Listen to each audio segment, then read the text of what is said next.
Welcome to our pro sports edition of the Hawks Nest. My name is Leon Miller, and I'm here with Clay.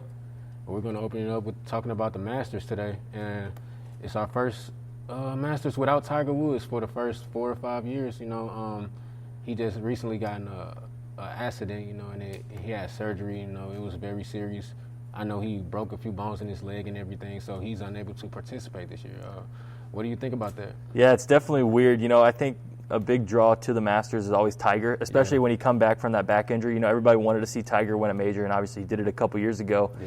And now people were interested to see if he could, get back on top, win another green jacket. But without Tiger, it's definitely weird, right? I think just not having that icon of the sport around is weird.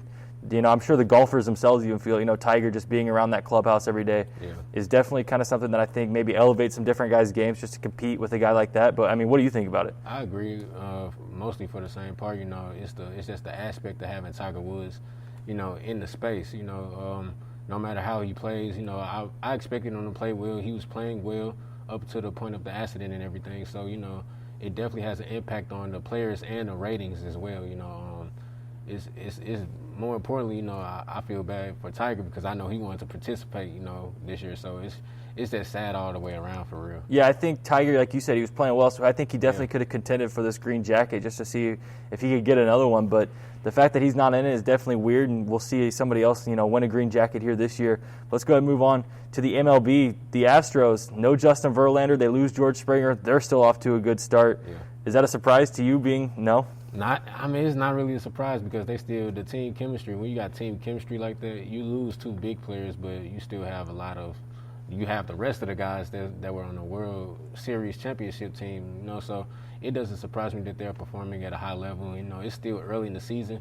I expect them to make the playoffs and everything, so I'm not really too surprised. I think when you look at that, especially with what they went through last year, at the whole scandal getting blown up, I think that makes the team even tighter. They got to kind of stay together, and I think you're seeing some results of that. They're off to a good start. The Phillies are off to a good start. The Orioles are off to a good start. You look around the league, and there's some teams off to some pretty good starts. Yeah, it's a lot of teams off to a lot of good starts, and I think it turns into, a lot of teams having to believe in themselves a little bit more. It's a lot of controversy that's been going on in the MLB as of lately. You talk about the scandal that happened in the World Series. Houston, they're playing for themselves. They're playing hard now. The Cardinals are playing hard right now. They're tied for first, I believe, with the Reds in their division. Just a lot of teams playing with each other. It's a lot of chemistry. And it's a lot of new teams, a lot of new players being shifted around as well. So you kind of have to wait for things to shake out to really tell what's going to happen in baseball. Yeah, I think if this was last year and it's a 60-game season, you can probably put more stock into 6 or 7-game, 8-game start to a season. But when you're playing a full 162 and you look at a team like the Orioles who come out and they start their season by sweeping the Red Sox, it's like, how much stock do you put into that? Because they still have to play 100-plus more games. So I think it's one thing to kind of look at it. And obviously you can talk about it because, like, Oakland's not off to a good start. Atlanta's not off to a good start. Tampa Bay, who was in the World Series, isn't off to a good start. Right. But that's the kind of the good thing about baseball, right, is it's 162 games. So you can kind of go through rough 8, 9-game patches and still have plenty of time to turn around. Yeah, if they hit the stretch, then everything could change. And like I said, it's still early. So when it hits about the All-Star point of the season, you will really start to be able to tell who's going to do what in the playoffs. Yeah, I think that is the benchmark. I think that's a pretty good benchmark for it. Right after All-Star break, that's, I think, when you start to see the distance in the standings. Yeah. And then you kind of see the teams that are typically at the bottom will be back at the bottom. The teams that are at the top, the Astros, the Athletics, the Braves, they'll find their way back to the top, and kind of everything will start to even out. But let's move on to hockey, because one team that I think had pretty high expectations going into the year, they're in maybe one of the easier divisions. It's kind of top-loaded. The St. Louis Blues find themselves out of a playoff spot after losing 6 in a row. Yeah. Is it panic time, or do you think they make the playoffs?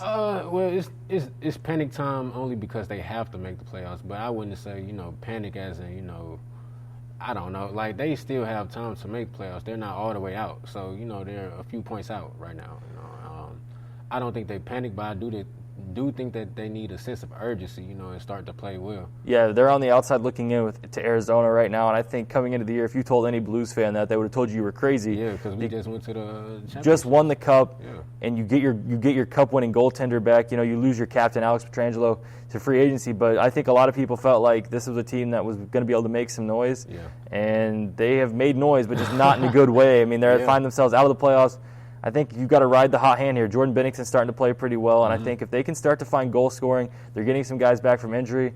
As a Blues fan, it's fun to think they're going to make the playoffs, right? But, if you look at this from just like a hockey fan, it's definitely possible that they don't make the playoffs, especially if they keep playing the way they are. Yeah, I was going to say from the outside looking in, it isn't looking too good, but, everybody in the Blues front office believes that they can make it because, like I said, they just did it, and they're getting players back and everything. So if they could get into the motion, hit a late streak, then they could make the playoffs. Yeah, I think, they're coming down the stretch run, so, you got to make sure you kind of work fast, make up some ground.